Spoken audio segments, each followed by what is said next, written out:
So good afternoon, everybody. I'm Laura Cassidy from the Child Health and Wellbeing Network and lead on the Healthier Together website and mobile app. And as part of our Healthier Together lunch and learn sessions, I'd like to welcome Paula Drummond and Clair Waters from the Great North Children's Hospital, who are going to do a session and an introduction into Newcastle paediatric bladder and bowel service.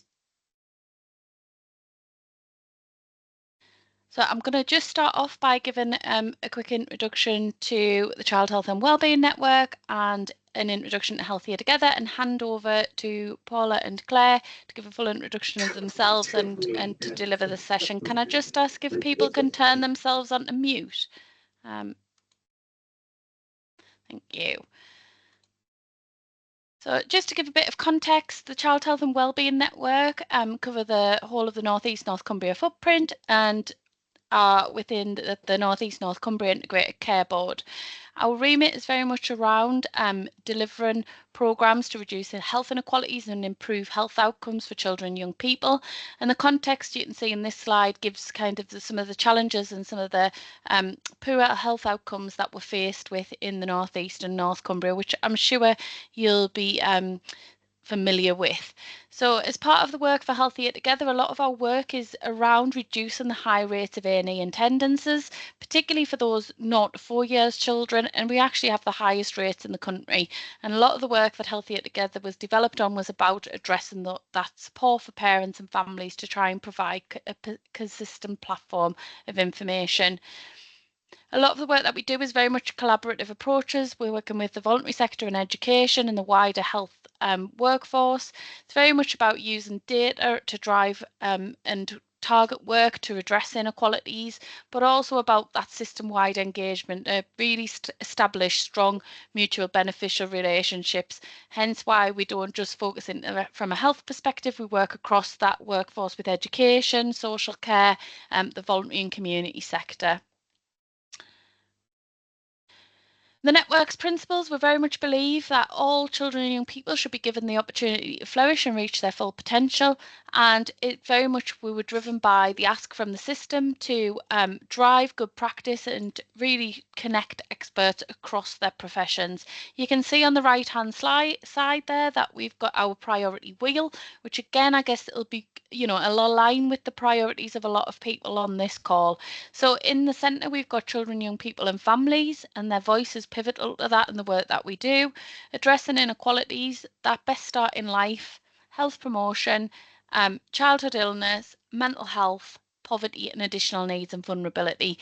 As part of after COVID, we did go back out to the system and ask if this needed to be adapted. And you can see there we've got family support.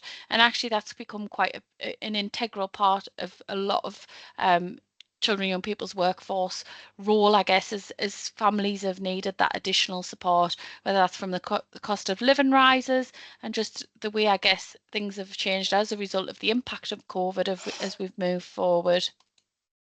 So why Healthier Together? We adopted Healthier Together as a model of good practice. We are part of, I think it's around 17 ICBs now across the country who have Healthier Together. You can see there as we've evolved, we've adopted a new platform and we're working with colleagues nationally who it has endorsement for the Royal College of Midwifery, the Institute of Health Vision and the Royal College of Paediatrics, supporting that content development and ensuring that clinical governance from a national perspective. We also have the Healthier Together app, which the difference between the two is that the Healthier Together app just focuses on that common acute illness. It's that mini go-to doctor when a parent and their child's unwell during the night. They can check their child's symptoms, and the website has that much broader health and wellbeing information. Parents want to know what to do, and it's basically we've done a lot of consultation and asks, and a lot of the time they just want to get their child seen. So they want to be able to distinguish between those possible serious illnesses and the minor self-limiting illnesses. And it's very much about empowering parents with consistent information to make those informed decisions. You will see that there's been some slight changes with the website, and this is about us moving to one URL for Healthier Together, nhs.uk. And all this does is it's about localising the information and the settings. We're obviously aware that there is a couple of steps that you need to do, but what should happen is you shouldn't be asked to do that again when you put your profession in. So as a professional, you would click click professional, and then you would align yourself to one. There is now an other, which is a catch-all and does have the clinical content available, because we're mindful that not all clinical services are provided by hospital trusts now, and we do have some out of hours that are kind of private providers as well.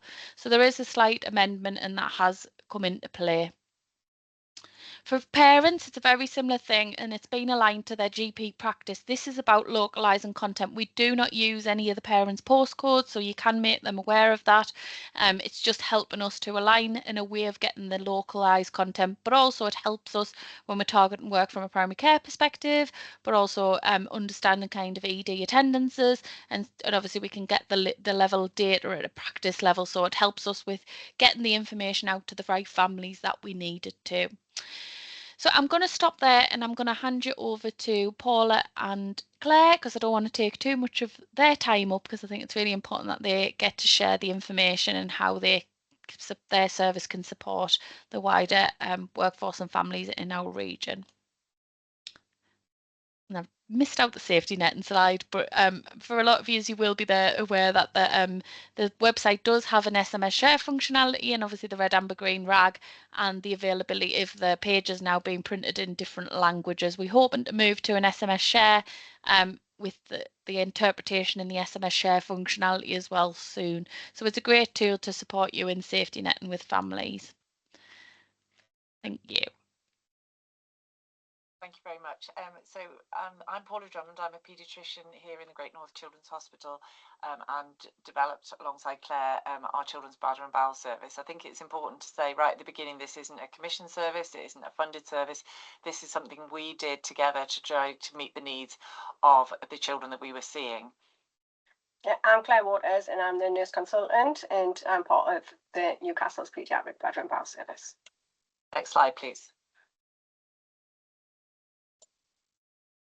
Next slide. Are you doing the slides, Laura? Yeah. So what we're going to talk about today is I'm going to give a history of how we developed this, because I think there are many people out there maybe working in different areas that could develop a service like this without necessarily the money. We all know the NHS doesn't have very much of that anymore. We're going to talk very much about what I've learned, and we've learned lots together, and very much about what we do differently maybe from other people with bladder and bowel services, or with the normal approach to children with functional continence problems. Next slide, please. So I don't know if many people have seen this on BBC News about a child who had reached crisis point basically with an underlying condition of chronic constipation, and it hit national news. So this was a child, just a little snippet of what was said. This was a child who was visiting A&E 4 times a week, was admitted 25 times to hospital over a 6-month period, had lots of unnecessary procedures, investigations, and what transpired was he had underlying chronic constipation. This child lived in an area where there wasn't a commission service, there wasn't a bladder and bowel service, therefore anyone to get advice, and that really impacts A&E attendances. So within this article, it does say that A&E attendances have increased hugely, and it's at a 10-year high with more than 44,000 admissions in 2023 and 2024, and that's because they're being filled in the community. We actually done a project within our service where we recognised there were so many children going to A&E with constipation, and if you've got chronic constipation, it's like any chronic condition, it needs to be treated long term. Going to A&E for a one-off enema is not going to manage that child's symptoms. So then these parents would repeat back to A&E and think, well, they were better for a few days, so we'll do that again and we'll do it again. So we done a project where children were doing a new pathway in A&E that if they came with chronic constipation, no red flags, they weren't be having rectal intervention, admitted for NG tubes, it was just unnecessary. So they would be seen in a rapid response nurse-led clinic. So we've done that project over a 10-month period, and admissions dropped by 47%. There was 55 bed days saved and 51 less enemas and suppositories delivered in A&E. So that just shows that they weren't really required in the first place. And there were 6 less invasive procedures carried out in theatre as well. And then Dr Drummond's been to Parliament to discuss this, haven't you? So yes, following this, this mum of this child who had additional needs, so there was some complexity about why he wasn't recognised to have problems he had, but she contacted a local MP, who then contacted me, and I've now been down and presented this, what we're presenting today, how we develop this service and how we manage our approach to children with common continence problems. And so I'm now part of the all-party parliamentary working group on this, which I really hope will, I'll have a little bit of a voice, but it's certainly around the country there are a lot of concerns, and hopefully we can all help to move this forward. Next slide. So yeah, this is just a quick overview about, this is the bladder and bowel service, so we're going to talk a lot about bladder and bowel conditions. So with constipation, 10 to 20% of children in the UK end up having constipation. 30% of children aged 4 to 11 years will have constipation lasting less than 6 months, and 5% will have it for longer than 6 months. But in the soiling as well, soiling, when they end up having them pooing accidents, and the older, the impact that has at school. So you can see the statistics there. 1 in 30 children aged between 4 and 5 years. So one person in a nursery class is going to be having pooing accidents because of underlying chronic constipation. And you just got to think of the impact that has on the child and the family. We have children where, you know, they're socially excluded, they get bullied at school, the finance effect that has on families as well, and how it affects them mentally. A lot of our patients have anxiety. We've sadly had some who've self-harmed. They don't want to go to school, so parents are trying to do the best thing. They try and keep them off, then they get to school, asking them to pay fines. It just really, I think constipation isn't that big, but it really is when it's chronic constipation. Next slide.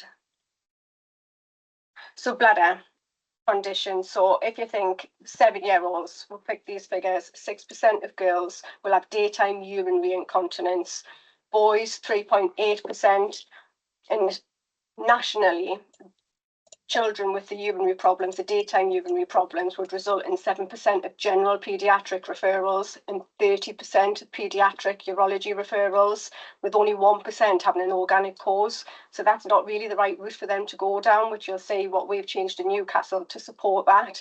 And then nocturnal enuresis, your bedwetting, 21% of 5-year-olds have bedwetting and 8% of 9-year-olds. And just think this is a treatable condition. So if you're hitting 9 years, 10 years, what's went wrong in between that time to not have them symptoms well managed? So next slide. So I'm just going to give a bit of background how I came to develop this service, really, where it came from. So back in 2010, I've been a consultant since 2002. I'd seen lots of children in my clinic regularly, general paediatric clinic, with constipation, some day wetters, some nocturnal enuresis, but mostly nocturnal enuresis was managed by our school nursing team. But what happened was they stopped doing it, not entirely sure why, and there was one particular specialist nurse who then went off sick and then ultimately retired. So suddenly all our general peds clinics were filled with children with nocturnal enuresis. And it led to a long wait time, but also it was inappropriate. So I did some work with 2 of our children's community nursing team, and they agreed to help me set up a community team for seeing the children with nocturnal enuresis. But what became apparent very quickly was the children in these clinics often had daytime bladder issues as well, with day wetting and often constipation. So in discussion with our urology team, I discovered that they were also seeing a lot of children with functional problems with wetting. And of course, urologists are surgeons. They didn't want to be dealing with functional problems. They want to do surgery. That's where their expertise lies. And so they had long wait times, and they were also unable to do some of their proper urology work because of the volumes of children coming through with daytime and nighttime wetting. So I then agreed that those children could come through and see us in our clinic. We didn't really know what we were taking on. There were vast numbers, but it felt appropriate. And then what happened with regards to, so we were running a service that basically looked after children with bladder problems. But then what happened was I was called down to outpatients by my manager one day because a mum had got very upset on her way to work, having had an appointment the night before with a small child who was only 2 with constipation. And on the way to work, interestingly, she decided that she wasn't having this and she was going to come and make a complaint. And what had happened was her 2-year-old with constipation had seen a surgeon, and she said that the surgeon, you know, was not particularly kind, and he said, why have you come to a surgeon? And basically upset her. So I then said, well, why on earth did a child with constipation get seen by a surgeon? So that's when I did a big scoping episode, sort of episode to look at how did children with continence problems come into this particular hospital. Now, because I think we're ready for the next slide, sorry. Yeah. If you have a look at the next slide, because we are a tertiary hospital, we are a children's hospital, we also have secondary level paediatrics. Children at this point could be referred in with functional bladder and bowel problems into 7 different services. So they could come into general peds, or they could come in through A&E as an acute admission, or they could go to community peds. They could also be referred to gastroenterology, nephrology, urology, or paediatric surgery. Next slide, please. So what I did when I did this as a sort of audit, what was fascinating and actually quite distressing, I found that there was huge difference between what the children would experience, both the difference in waiting time. So if you were waiting to see, for example, a specialist, a paediatric gastroenterologist, you might wait months compared to a general peds outpatient, for example. Variable pathways, so the way the children were assessed and treated, a huge difference in what investigations and interventions they got, and a variable difference of support. So some of them were offered no support outside that clinic. And again, I looked at their time in the service, and again, some children, particularly in general peds who had constipation and soiling, had literally been under their consultant for years.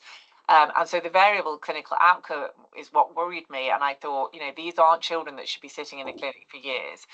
So next slide.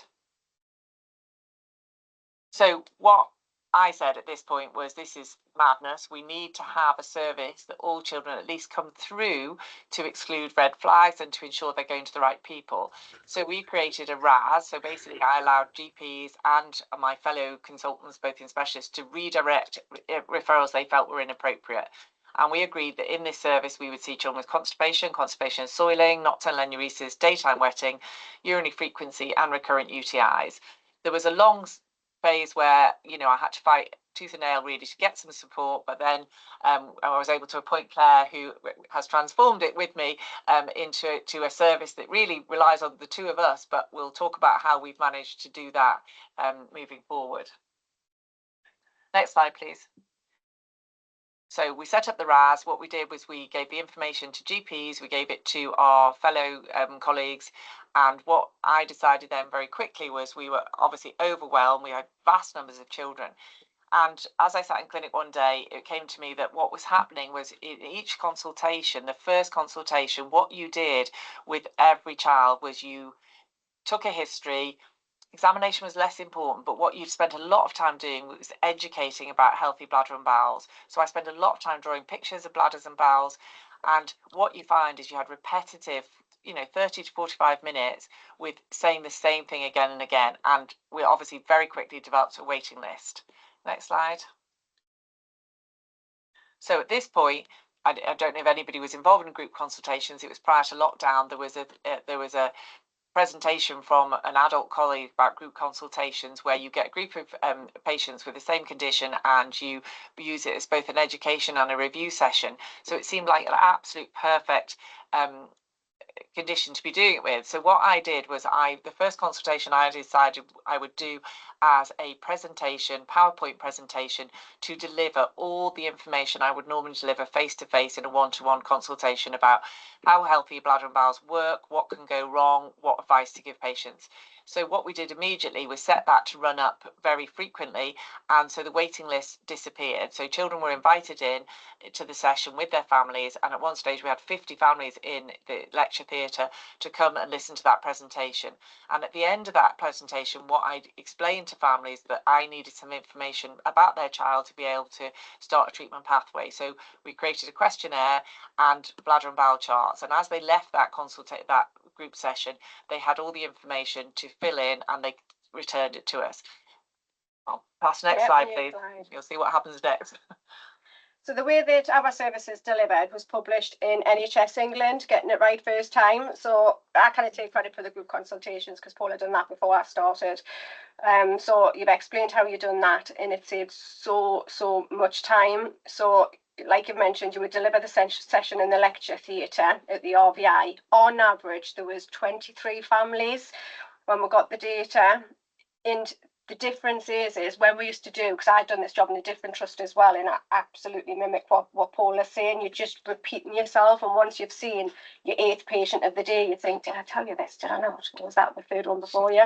So, and your drawn pictures. So what we do now is, when we've done the big presentation on the screen, when Paula did in the lecture theatre, it was very animated. So you'd have a visual picture of how the bladder and bowel works when you drink, how it interacts on your body. And it was brilliant. It was really good. There was 13 sessions shared, 297 patients seen, where you think that would have been 297 one-to-one appointments. So it was 284 hours saved, which was a cost saving of between 47,500 and 65,500 pounds. So that was all well and good doing it in the lecture theatre, but then COVID hit, and that's when I joined the trust as well, right in the start of COVID, wasn't it? So Boris locked us all down, and we thought, oh, what we're going to do now. So Paula got recorded doing it in the lecture theatre. I think it was the night before. You thought, I'm just going to have to be recorded, and we'll send it out via a YouTube link. But then since then, we've updated the different presentations for bladder and bowel. So when you're first referred into the service, you get the appropriate video in accordance with your child's symptoms. So all of that work that we're done is being published in NHS England as well. So that is good because it works. And I feel like any service where you do see them for the first time and you're saying the same thing, there's no reason why you can't just get recorded doing that session, have a little animated presentation as well, because the positives about that is you can share it with family members. Parents were previously taking time out of work, having to travel, get the children out of school, then they had to share all of that information with the partners, with the grandparents, where now they can just say, look, just watch it. You can watch it again and again and again. That's fine. And it works really well. So next slide. So this is an example of one of the slides. So when we're talking about constipation and overflow, there's my little face in the corner when we're doing the presentation, and it explains how the stool goes into the bowel like a watery substance, and the role of the colon is to take water out of the stool, and then you should have a nice soft formed stool at the end. That went fast, but okay, I'll move on. And that's for the constipation side. This side is about how the bowel affects the bladder so much. I'll probably just pause it. Have we seen that bowel pressing on the bladder? Yeah. Yeah, so you need to play it again. Press play. Stopped. So this is how close the bladder and the bowel sit close together. So when there's even a day or two's worth of poo in the rectum, it presses on the bladder. So when Paula was initially doing the bladder consultations for nocturnal enuresis, it was just hard because everyone was constipated as well. So that's why every service in there nationally is bladder and bowel. You can't really have one without the other because the bowel is really dominant and does affect the bladder. So when we do the talk, my face is in the corner. Oh, that's going very fast, Laura. I don't know whether they're playing this fast. I am a fast talker anyway. I guess I don't know what's happening to it. I don't know why it's actually like playing like a video. But that's it anyway. And I'll go through how the bladder and bowel affects one another, because sometimes children get referred in with just a bladder problem and they think, why do I need to do bowel charts? It's irrelevant. But when they've watched the video and we explain this is the reason why, even 1 or 2 days without a bowel movement, that could be what's happening. And then when we phone parents to do the initial consultation before, they'll say, I know exactly what it was. It's constipation, and I've already put strategies in place in accordance with this video. Another positive about the videos, we're doing a project at the minute to communicate with families who don't get back in touch and return the charts after they've watched the video. And about 20% of them families have said they didn't need a face-to-face appointment. They watched the video and understood what was wrong and done the strategies that were recommended, and the symptoms are well managed. So that's a positive. So yeah, that's a little bit about the image. And then the next slide, which I think we've touched upon before, it'll come on in its own time, I'm sure, is why does constipation develop? And then we'll explain if it's a baby and it's the we're born with a problem like spina bifida or anything like that. A lot of the time they're just having too much milk. Weaning, that's a really common age. And then you also have your toilet training stage where they just do not want to poo in a potty. And so they weren't born with this condition, but there's been something along the line that's triggered them to have these symptoms of idiopathic chronic constipation. And we'll always get, it's idiopathic means unknown cause. But when you get that history, we always find out what that cause was, and we'll get to the root of the problem as well, alongside managing the symptoms. The next slide. Sorry, I don't know why they're just all of a sudden starting to move themselves, because they weren't doing that before. The next slide's about fluid intake. So like I touched upon before, I'm not going to loads of depth, but we'll explain this in the video, that your colon absorbs water out of the stool. So if you're not drinking enough fluid, then your bowel will absorb whatever water's in there. And if there's not enough, you're going to end up with a really hard, sore, painful stool to pass. So we'll talk about fluid intake and the rationale for that. Your bladder's a muscle, so it needs to contract to get big and strong. So we'll explain how fluid's really important for that. And I think what's important is explaining the rationale why we're talking about something basic like fluid. But when they've got the animations there and you're explaining it, they get it. They get it and they're like, right, we will increase that fluid intake. Next slide. And then we'll get your children with your nighttime wetting. So they'll have this slide within the presentation as well. It's just gone, but don't worry. And they could end up with, they might have an overactive bladder, they might have a lack of a hormone or sleep problem, but I'm not giving an education session, but this is just the kind of things that they see on the video. Next slide, please. So one of the important things was not just delivering the information, but what I wanted to do was cut out that long first consultation where we asked a lot of questions, and often parents don't have the answers when they're sitting in front of you because they don't know why. So does your child get up at night to wee? How many times they wee in school? All of these things, often I found face to face, they didn't have the answers. So after they've watched the video now, or in the days they sat in the lecture theatre, they would go away with a bladder and bowel questionnaire that I created using the NICE guidance both for daytime urine incontinence, nocturnal enuresis, and the Rome 4 criteria for constipation. So in that, it's a 4-page document. We try and make it, as you can see, just from the front page. We have little pictures on. It's separated into sections about, for example, the daytime bladder, bowels, continence, toilet training, a little bit about daytime bladder, and then a bit about family history and stuff like that. But what I did after doing this was an audit and compared my questionnaires when I did them face to face as to the ones that were sent back after videos, and they were so much better because parents had had the time and been able to find the answers. So that they get that questionnaire sent out with them, and then we've created our own bladder and bowel charts. Yeah, so if you do the next slide. So what we do is we only ask for 3 days of a bladder chart, and we explain to parents it's really important to try and do those 3 days as accurately as possible. We ask them to record what they drink, how much of it and when, as you can see in the first column.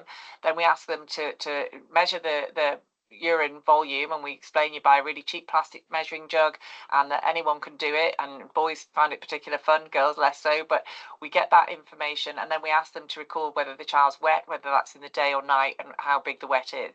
And as I say, over 3 days, what we get is a really good picture of their fluid intake, their voiding pattern, and their expected bladder capacity compared to what they're actually achieving. So that one document is usually enough for me if I've got a child who presents with a bladder problem to know what's going on if it's done properly. Next slide. And then with respect to bowels, instead of again asking parents face to face, well, how have things been? What are poos like? If you get one of these, this is it. I can look at these in seconds and make decisions clinically, because what you've got here is information about, firstly, are they opening their bowels at all? Yes or no? Is it going into the toilet? Are they soiling? When do they open their bowels? What is it like? We send them a Bristol stool chart, so they have to give it the number, the size of it, because that's really important, because they may not think they're constipated, but if they're passing massive stools, then that's been sitting there behind the bladder, so we know that's a problem. And then soiling episodes, when and how much, and then very importantly, if they are on laxatives or any medication, they record them. And the way we do our follow-up in this service is entirely based on these charts. So once we've done a one-to-one, one face-to-face where we examine the child, you should not need to examine a child again with constipation, because this information about their their bowel habit, all from these charts, is enough. And it's changed the landscape in the sense that parents now only need to come to that one appointment, then they send in charts and we pick up the phone and we phone them, we make adjustments immediately. So these 3 documents are how our service runs. Next slide, please. Next. So the way it works now, parents watch the video, they return the questionnaire and charts, and we can, so whichever person in the service, I do a lot of the new returns, we can read through it and we can make a plan. We phone the parents and say, I can see from your charts your child's got whatever it is. So for example, if they're constipation and soiling, we need to consider a disinfection regime. So what we can do is we can start a treatment plan before we see them with information given to the parents. So what happens now, that's cut out the first appointment. We get very quick responses from parents who are obviously keen to help their children, and the feedback from how we've done this has been really positive, because the parents have felt that they're hurt, they don't wait to be seen, they're contacted immediately, they've got the information. And as I say, a QI project that I did showed that the information we get back now is much better than the ones when we did them face to face. Next slide. Yeah, so since we got locked down in March 2020, we're done with video sessions, like I mentioned before. So the way that it works is we'll get children referred in, and then once a week we'll look at them, at the referrals, we'll triage them straight away, so they never wait longer than a week to be accepted or rejected from the service. When they get accepted, we've changed it now, so now they get a phone call from our secretaries to say, you've been accepted into the service, welcome, this is the way that the service works, you're going to receive a presentation, which is what you would have received in an initial consultation, but it's very visual, and then when you fill in your charts, you will get a phone call more or less within the first week. So that really encourages them to fill it in. Historically, we didn't do that phone call, and like I mentioned before, a few patients wouldn't return the chart, so we got in touch with them, and although about 20% of them didn't need the appointment, there were still some who just didn't understand how the service works, so we've changed the way that we're doing it through service development. So they don't wait long at all. Next slide. And although they're not seen face to face to start with, they don't necessarily need to be. So we'll pick up the phone and I'll explain that you'll be seen in a face-to-face appointment, but so you're not waiting on a waiting list. I can tell you exactly what you need to do now in accordance with your child's symptoms and the charts that you've completed. And within our service, there is, like I think every service, you have some parents who struggle a little bit with compliance. They might have been supported in primary care for a few years, and then they come in and they say, well, nothing works, I'll give all the medication that there is, but giving medication every day is hard, and they're not real, a lot of them haven't complied with it every single day because they haven't noticed a difference, so they need some support. And if they need support from the community, I can support that. I can go out to the home if they need enemas and support them with enemas. We'll have a brilliant CCN team who will also support some of our patients as well. There might be patients who have rectal distension, for example, so they don't recognise when they need bowel movement as well as what they should, so they need to have a strict toileting programme. So for that to work, we need to work collaboratively with school staff as well. And if parents are struggling to give the medication, a lot of them are honest about it, we'll ask school staff to support, and they never ever refuse because there's a reason for it, and then that's what we do differently. We'll support them in every way that we possibly can to get that treatment plan right. And it might be just because the child doesn't like the medicine, that's fine, we'll give you one that you like, we'll change it, but it's just getting them to open up to us. Next slide. So what we've done now is we'll have different videos for different conditions, so it's more streamlined to that individual child, rather than for bladder problems, nocturnal enuresis, constipation. We did also create a video for children with urinary tract infections because we took on the UTI service. However, we sharp realised that there was only me and Paula now doing 2 services. Sometimes we think we can take on the world and we can't. So we can't do that as well. So we'll put a hold on that at the minute, but that is definitely a service where you can do that video to start with, because we've done it, it worked. We just couldn't keep saying them. But yeah, in time, if we get more staff, we might. And then some children some don't even need to be seen face to face. Some just need one face to face appointment. and that's quite a lot of them. And then the rest can be managed over the telephone, or some of them need a bit more intense support, like I mentioned before, where we need to get support with the enemas, with the compliance side. But we can do that. We can do that as well.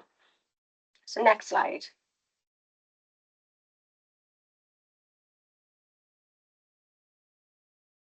So just a little summary. All patients have the same pathway now. They don't get referred to urology and nephrology surgeons, which they all love that. They all come to us. There's no waiting list for the reasons that we've mentioned. It's a perfect service for introducing group consultations, and now a video questionnaire charts, like many services should be able to do this as well, I would think. Next slide. So a little image of a summary is there's a streamlined approach. You will always come to see us in accordance with the symptoms, improved access and efficiency, improved resource management. So although there is just me and Paula, we've got the CCN, so say we'll help you a little bit as well. We can do that. Improve patient satisfaction, because we do questionnaires at the beginning of treatment, end of treatment, peer and clinical support. And shared experiences and reduced isolation. That was really good when we've done the group consultations in the lecture theatre, because families got talking. And even now I can think of quite a few children, older teenagers, who had like rectal distension of 13 centimetres and it should be 3. So they were silent all the time. There was one who was self-harming. She wouldn't even make eye contact with me when I first got involved. Once we started rectal intervention and got the treatment plan right, which was after about 6 weeks, she was like a new girl. Now she wants to share her experiences with everyone. We're talking about doing a conference, and I said, would you talk on it? She was like, yeah, definitely, because I don't think other children should suffer the way that I did. So it builds their confidence as well. Next slide. So what do we do differently? Is that me? Yes. So I think the thing is just to go a little bit more clinical now, because we, as I say, we've set up what we think, and I do think is a fantastic way of children getting into a service and getting seen. We do a little bit differently from other people, and we've had amazing successes. So I will start by saying nearly all functional bladder and bowel problems are due to unrecognised constipation and rectal distension, and I'll go to my grave saying that. I think we miss it hugely prior to all this. So when a child's got constipation and rectal distension, that we all understand leads to soiling. I still feel sometimes in primary care, when children are soiling, they recognise that due to constipation, but what GPs unfortunately will often do is just start laxatives. If you start laxatives and a child's impacted with their rectal distension, then it will make soiling worse, and then parents' understanding is they didn't need laxatives in the first place because it's given diarrhea. So we are often backtracking with parents trying to explain why. So we never start a child who's soiling on routine and regular laxatives. We always disimpact them first, and I'll come to that. But constipation with rectal distension also impacts the bladder, as we talked about. They sit very close to each other, and they're innervated by the same nerve. So what happens is, if you've got a rectum that's full of stool, then it leads to an overactive bladder. That overactive bladder leads to episodes of frequency in the day, and often, if a child doesn't make it, daytime urinary incontinence. Their small functional bladder capacity, again because of their constipation, leads to nocturnal enuresis. And we all know that if you're constipated, unfortunately, a bladder doesn't function as well and doesn't empty properly, leading to the risk of recurrent UTIs. So I would honestly say nearly everything we see, other than perhaps vaginal voiding, is caused by constipation in our service. Next slide, please. So we do something very different. Anyone here who went to medical school will have been taught that you don't need an X-ray to diagnose constipation. Now, if a patient comes into you in whatever context you're dealing with and says, I only open my bowels every 10 days and they're massive and it's sore and I bleed, that's constipation. You don't need an X-ray. But when you have a child coming who says, I'm not constipated, I open my bowels every day, but they've got an overactive bladder, they're wetting in the day, even soiling, sometimes they'll still say they open the bowels every day. What an X-ray does is phenomenal, I think, is it tells you straight away whether they have got a rectum full of stool and whether they've got distended rectum, as in the first picture here.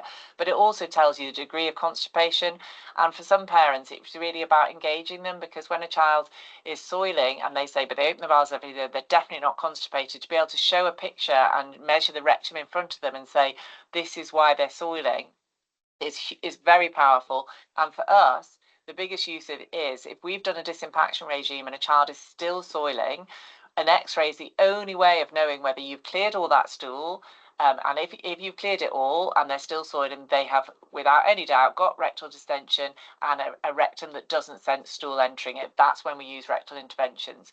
But the X-ray would also say, if it's not clear, whether you need to use some more laxatives. So in other words, you might have to repeat a disimpaction regime.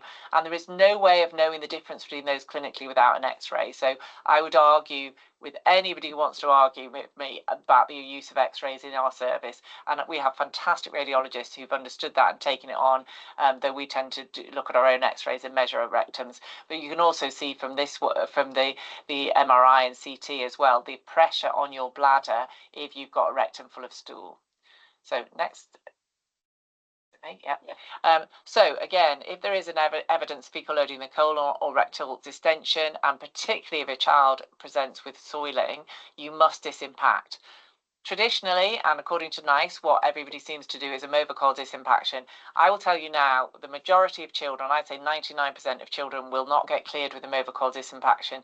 The reason for this is two-pronged. One, Movicol is really just absorbing water, and it's not got any stimulant properties, particularly in a child who's been constipated for a long time. But the second thing is, children don't really like Movicol, and if you say to them, take 2 sachets a day, then 4 tomorrow, and 6, they give up. Families give up. It is a very big volume, that it's quite disconcerting for them, but because soiling gets worse and they don't complete it. And also a child at that taking Movicol disimpaction regime is also eating and drinking, so you never get a clear colon, which is what you're told, is that you'll be running sort of rusty water by the time you finish, and nobody really gets that point. So I don't believe in Movicol disimpaction. I don't think they work. So I found a disimpaction regime that we've now created our own, that you must start the other way around. So the best laxative, as Claire said, is the one the child will take. So it doesn't matter what age they are. We have given 15-year-olds lactulose if that's what they need to soften the stool. If they can take Movicol, great, because it will soften it. But what we've done is the opposite of the Movicol disimpaction regime. We start high. So you must start with a high dose of a softener. Don't ever give them a stimulant till you've softened all the stool. So we start with a really high doses of a softener, so that day 1 and 2, when they're compliant and they'll take it, you can get it into them. And then what we do is on day 2 or 3, depending on the child themselves, we add a high dose of stimulant. Then we bring both of them down, and in that time you have cleared the backlog on the stool. So then what we ask parents to do is send us a chart once we've done that clear out, and we've put them on a maintenance dose. That is a guesstimate dose, but that's why if they send us a chart about 2 weeks after they've cleared the bowel and they're on the maintenance dose, we then adjust very quickly, which is very different from the traditional approaches, clear out and then carry on a few sachets of Movicol. Nobody's really on it, watching it. And I know from my own experience of years and years as a general paediatrician, seeing children every 4 to 6 weeks and adjusting it by 2 mils of this, and it doesn't work. You need to be adjusting it regularly at the beginning and getting the families on board to understand how to do it themselves. As I said, if we find a child who still is soiling after they've cleared out their bowel, then they have a rectum that is not sensing stool entering it because it's been distended for so long, and that's when we move to rectal interventions, initially with enemas and then rectal irrigation, which again is something that a lot of people don't do, and it is needed in a lot of children. Next slide. And so very quickly, really important, I don't use Movicol disimpaction. I don't think it works, and we've now in this whole hospital, even in A&E, changed to what we've done. This was the paper I read that changed my practice years ago, where basically fecal impaction, they've used a combination of a Movicol equivalent, so a softener and then sodium picosulfate. So if you want the evidence, there is only one paper, but it's a much better way, and always can be managed in the community and orally if you choose the right medication. So soften first, then stimulate, and you'll move it all. Next slide, please. And this is an example of one we use. So for example, you might have 2 days of big doses of lactulose to soften all the stool, because if you go in too soon with a stimulant and you've got hard stool still in there, you will cause pain. And that's what people are scared about stimulants, but stimulants only cause pain if they're contracting against impacted stool or they're contracting against an empty colon. So if you've got a child complaining of pain on a stimulant, those are the 2 things you need to think about. So we start high, and as you can see, we go in then on day 3 with a high dose of a stimulant, and then we reduce both of them. We make a guess according to their age and their symptoms about a maintenance dose, and we leave them on that until they've sent back charts, and then we adjust according to charts. Next slide, please. So it just shows how quick we can get them better with that contact that we'll do regularly. Just a quick one about the x-rays as well. So I recently got authorised to be able to request x-rays, and so I had to do an audit alongside it. So I think I x-rayed about 10 patients, and these was, some of the patients had urinary problems, so wetting, totally denied, 40% denied constipation, 60% were unsure if it was constipation, but the urinary symptoms just weren't improving. So we x-rayed them. They all had constipation, 90% had rectal distension, and 70% required rectal intervention as well. So x-rays are great for that reason, because you do have to take what parents say as gospel, that no, open to bowels daily, no, definitely, no soiling. A lot of these had no soiling as well. And then the urinary symptoms weren't getting better, but they did have rectal distension, and all of them are better now that we had that x-ray and managed them effectively. So rectal intervention, it is tolerated quite well. We've never had one patient who's needed rectal intervention and refused it. I've had a couple who've tried to delay it, and then the symptoms don't get better, and then they're like, all right, let's do it, and then they see the symptoms get better. So we'd start with something like a microlax enema or a suppository. If required, rectal irrigation will be used. It sounds quite medical, but it's not, and I'll show you a picture on the next slide. It's very effective. So that one patient, who I think was 15 when she got referred in, she had constipation from toilet training age. She was another one who got bullied at school, wasn't going to school, got referred in really quite late. She had rectal distension of about 14 centimetres, and it should be 3 or less. Oral medications didn't work, so we ended up doing the microlax enemas, partial response, rectal irrigation. She was better within 2 weeks. She's the one who wants to go and talk at the conferences. And then you end up gradually reducing it down. They're not on it forever, it's just until the bowel recuperates again. So she's nearly off it now.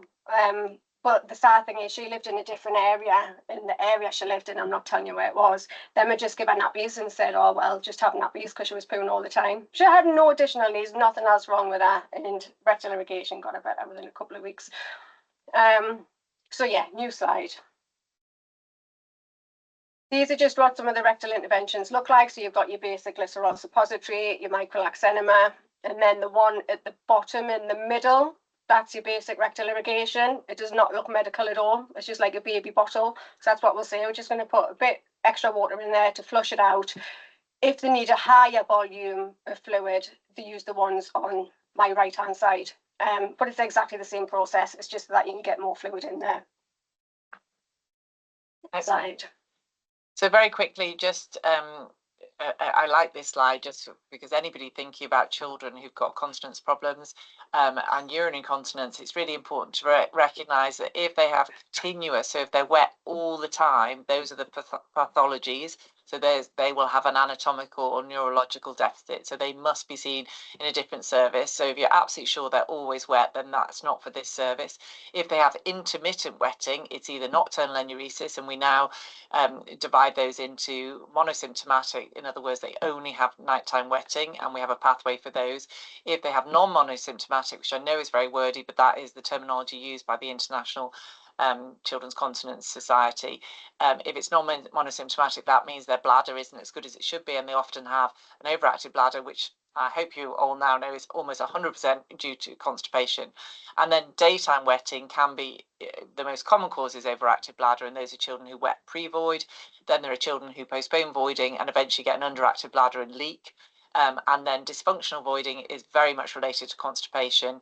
I don't see a lot of stress urinary incontinence. I think that's not diagnosed correctly, but it is one of the reasons that you see in papers for it. But I think that's often children with overactive bladder and constipation. And then, as I said, vaginal reflux is a great thing to diagnose, because as long as you tell the children, the girls, how to sit on the toilet and how to manage it, it goes immediately. And then giggle incontinence is our only slight outlier that is treated differently. And we do see children with giggle incontinence, and their management is different. They tend to use methylphenidate if it's real giggle incontinence, because it isn't related to the bladder function. Next slide. Yeah, so the service consists of basically me and Paula. So, well, no, it isn't. I have 2 admin staff who would do the job without, a full-time one and a part-time one. We see 2 consultants, but there's Paula who has now retired and returned, so does 2 days a week. And then we'll have another consultant who will do a clinic per week, but outside of our ambulatory time. So it works out about 30 clinics a year, which is very useful. And then you have me, and then we also have a junior specialist nurse 2 days a week. And we do appreciate the support from the CCN team, the Children's Community Nursing team, who will say they will support with compliance and things. We get on average 40 referrals a month for the conditions that we've already discussed.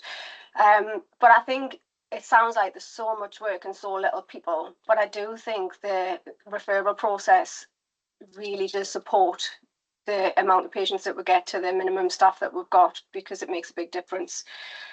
Next slide. So what I've learned, and I've learned a huge amount from working with Claire, is never accept compliance. As doctors, and I think all my colleagues will agree, we're a bit guilty of that. We ask parents what they're taking, what the child's getting. We don't dig deeper. So I'll give you an example. I'll sit in a clinic with Claire and I'll say, so what you're taking, and they'll say 10 mils of lactulose and whatever, and then I'll continue the consultation, and Claire will say, so how often would you forget it? And they'll tell you, then go, and do you always do that with that? And by the end of her questioning, the child's not taking anything. So I have learned that you can't accept it. You have to she's very good, Claire's very good at saying, let's be open and honest. It is difficult to take, it isn't nice. And very quickly people, but unfortunately with doctors, I think they're worse. They think, I've got to tell you because that's what I'm supposed to take. I think they want to impress you more, because you're more well-spoken than me. They're not bothered about impressing me. So I think you mustn't ever accept it. So one of the things I've seen happen tragically is children escalate up and up, and end up with things like surgical interventions such as an ACE, because people have said failed treatment with the following. They haven't failed, they just haven't had it. So never accept that.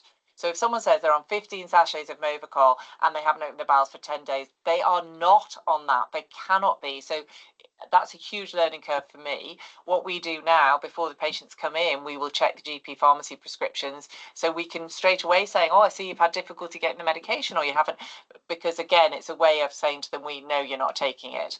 And as I say, ask the right questions. Support in school is unbelievable. Again, a game changer for me. So children who really are struggling to take the medication from their parents, whether that be a chaotic family life, whether it be the child just being difficult, whatever reason, if we start giving medication within the school day, we see a huge improvement in the symptoms. And children will do things in school that they won't do at home, so they will take their medication. Again, the game changer is the use of charts. You don't have to ring them up and say, well, how are things, and tell me about the poos. You've got a chart in front of you. You can say, great, I can see his soiling settled. His poos are a little bit hard. Let's give him some more softener or whatever. Charts change the landscape. And then, as I say in the beginning, what we do is very regular contact and review and adjustments, so that we have an intense period at the beginning when children come into the service, and then we very quickly can discharge them when parents are empowered to understand how to adjust the medication themselves. Next slide. So very quickly, the top tips: educate and empower families. You've got to, this is their condition. They need to understand it. They need to feel confident adjusting medications once you've done it. And it's amazing how many families will do that and feel much happier. Constipation, I can't tell you everything is constipation. It really is. Use x-rays. Don't let people tell you not to, though. I know sometimes it's a battle with the radiologists, but they change again. They give you the answer you need. And I would say we don't just disimpact children for soiling. We disimpact children who've got nocturnal enuresis, just because if you disimpact them first and get their bowels right, they get better quicker. So long as parents understand why you do it, we use disimpaction a lot. And anyone out there who is a prescriber, don't be afraid of stimulants. There seems to be a bit of a worry about stimulants. Stimulants only are an issue if you haven't softened the stool first. And rectal interventions are, again, a game changer. That is what made all our patients better. We don't have children who continue soiling. Children who come into this service soiling, we absolutely cure them. We never accept, oh, well, it's only once a week, now it's twice a week. We get them better. And often that's the use of rectal intervention and charts. And as I say, if you've got a child with an overactive bladder, we hardly ever use anticholinergics now, because we actively look for, find, exclude and treat constipation. And the minimal amount of children will be on anticholinergics because of that. Next slide. So what's novel? So this original talk was about it being a novel service. It's novel because it's not commissioned or funded. We've done this ourselves, and I think there are a lot of people out there can do it. The first appointment isn't face-to-face, it's YouTube video, and our trust has agreed that they get the cost of that. Obviously it's a little bit different post lockdown. The second appointment is often just a phone and review of charts and a plan for treatment, and then we see them once. And our clinical approach is different. We use x-rays, we use a different disimpaction regime, and we use a lot of rectal interventions. So it is a different way to run a service, but we have amazing successes, and it's certainly changed how I would approach children in the past in a general peds clinic. Next slide. Yep, we're nearly there. I know, I'm aware of time. So just quickly, I mentioned that we've done quality of life questionnaires at the start of treatment, end of treatment. This is just a little snippet of how horrendous they feel at the start with the bullying, kind of go to school, and then at the end, the buzzing. They're really happy. They're all better. And they feel empowered to continue to manage the symptoms in the community. Next slide. So I'll whiz through this. Just a quick summary. If there's constipation with soiling, they need a disinfection regime. They need to be disimpacted. They need that regular contact. You need to find a maintenance dose. Stimulants are great because it helps push the poo along the colon. A stool softener will only soften the stool. So they work really well together. We've mentioned the x-rays. Yeah, Rectal intervention. Yeah, I think we've mentioned all that. So then the next slide. Takeaway message. We know how the service works now, but it is important that they watch the video and they return the charts, and we share that, but we need other people to share that as well, whilst we can't progress forward. And every service, bladder and bowel service nationally, cannot progress forward without charts. Parents just need reminded of that. Yeah, and then patients will be discharged into the care of the GP when their symptoms are well managed, but they may need oral medication for years. So we'll not hang on to them for years, but when the symptoms are well managed, then they'll be discharged into the care of the GP. And that is it. Next slide. Any questions in the 2 minutes we'll have left? Does anybody have any questions? I'll just check the chat in case any have arisen in there. Yeah, we will get the recording up onto Healthier Together. It may be at the week after next, with it being half term, getting it added onto the website. That's great, thank you. Is it postcode restricted, your kind of service, with us being in County Durham? Yes, so unfortunately, because we're a secondary level service and because we are a community service using our children's community nursing team, the child has to have a GP in Newcastle. I mean, ideally, I would love to be able to help children, but it's not funded. We can't see children outside Newcastle, so it's a secondary level service. No worries, thank you.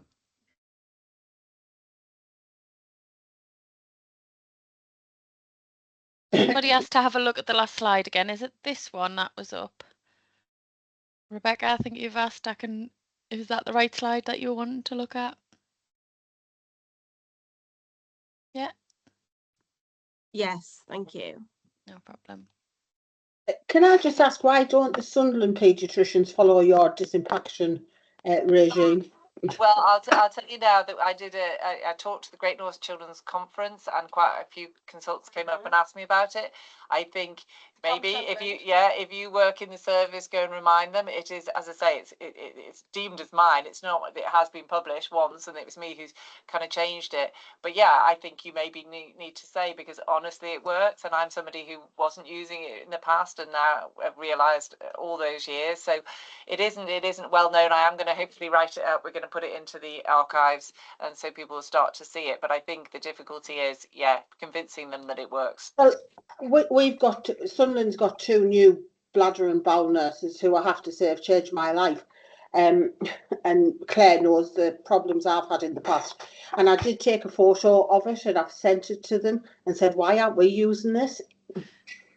Yeah, I've done the same. So my name's Rebecca Elliott. Sorry, I'm from County Durham and Darlington Foundation Trust, and we always got told, obviously, not. I've noted that one before, with the use of it the other way around, the 12 to the 4, but and it looks more realistic to patients who are non-compliant.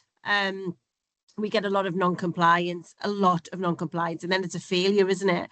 Then they go in a rut and then they don't want to take anything because they say it doesn't work, and it's an awful lot of fluids. So especially with children who are restricted fluids anyway due to certain autisms, and so it's where we always got told. And we always got told, obviously, it's not, the ERIC guideline did one, the 4, 6, 8, 10, 12, 12, 12, etc.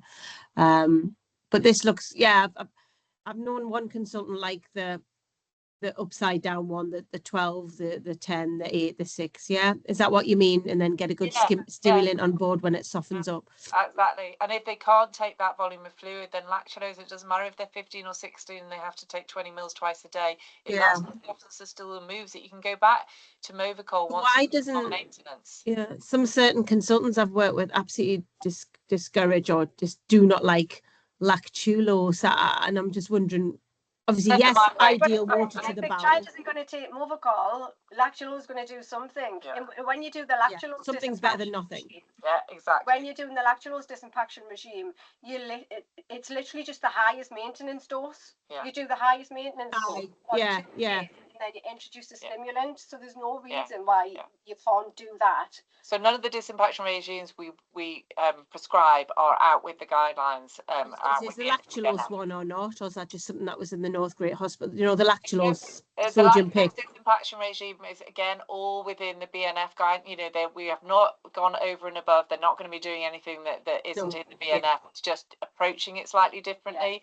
And as I say, softening the stool first and then moving it out with a stimulant is the way to go with whatever. Some people, we even use a combination of some Movicol and some lactulose if they can't tolerate both.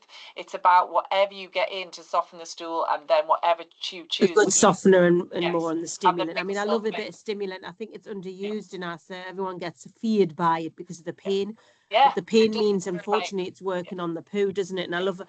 And it's quicker disinfection, it's a quicker turnover, and I agree with that. It's not softened enough, or you've emptied them and they've got too much. Yeah, usually unfortunately the first, it's just too much poo.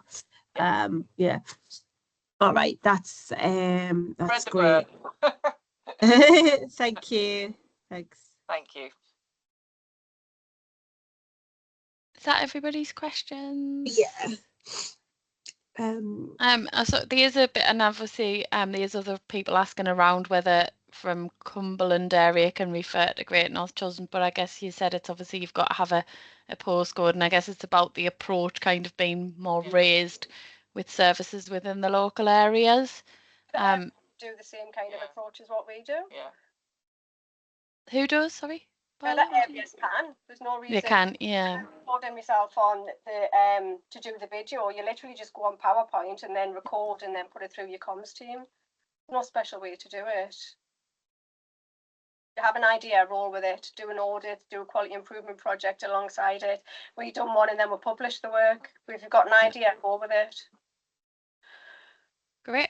So what we will do, we will share the slides and we will get the video and recording up on Healthier Together. It'll probably be the week after half term in our region, because we've all got different half terms. I think Newcastle and Northumberland are this week, and the rest of the Northeast next week. So we will get that up once it's on there. But I will share the slides with you, and then we can get that.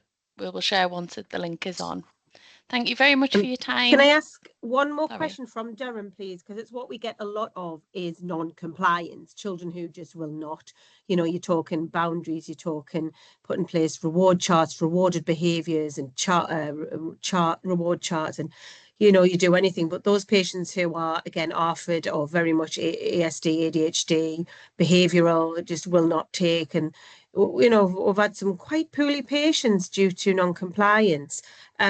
I'm just wondering if you've got any tricks in the trade, or I know what you're saying in regards to even packet like sachet laxatives. I mean, if they were all slush puppies, we wouldn't have a problem here, would we? So, would you suggest just moving on? I mean, what we've done is sometimes move on to something like the Docusat sodium or bicycle, like liquid stuff. But even then, when they really are non-compliant and you feel this is dangerous, what do you do? So I think definitely utilise the schools and do school care plans. The way we get around it is sodium picosulfate takes 6 to 12 hours to work. Right. So if it's administered at 10 a.m. in the school day, by the time it has the desired effect, they require a bowel movement when they're in their own home environment. Yeah. The clinical need, and in accordance with the Children and Family Act, Section 100, school have to support children with a clinical need. Okay, So like medication administration. Yeah. We have so many children on a school care plan, and once the school gives the medicine, you'll be surprised how compliant they are. Yeah, no, we've done that. Yeah, same. Doesn't work over weekends and school holidays overnight, but yeah, we've had to just do what we can do, isn't it? And I have utilised schools, and schools have been massively helpful in some situations. And now it's 6 to 12 hours. Yeah, six. The picosulfate is 6 to right. And if you see they can't take, like if they need a big amount, we'll say, look, just start small. If we're aiming for 10 mils of sodium picosulfate and 10 mils of lactulose, start with just 1 mil, 2 mil, work your way up. See how you do it. Start small, then go big. And I always got told for some reason a stimulation, especially sodium pick, is a nighttime med, like an evening med. Is that just something that's just not true? It doesn't have to be. It can be. Well, obviously, I don't think they want the kids pooing at school, wasn't it? In regards to like having accidents. So maybe, like you say, about a dinner time dose. Well, 10ish, 11, they might get one when they get home and get more comfortable.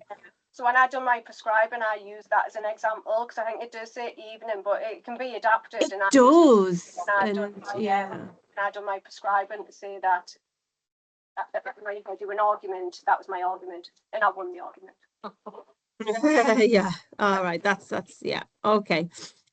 Thank you. Thanks. Bye. Thank you. Thank you. Thank you. Bye.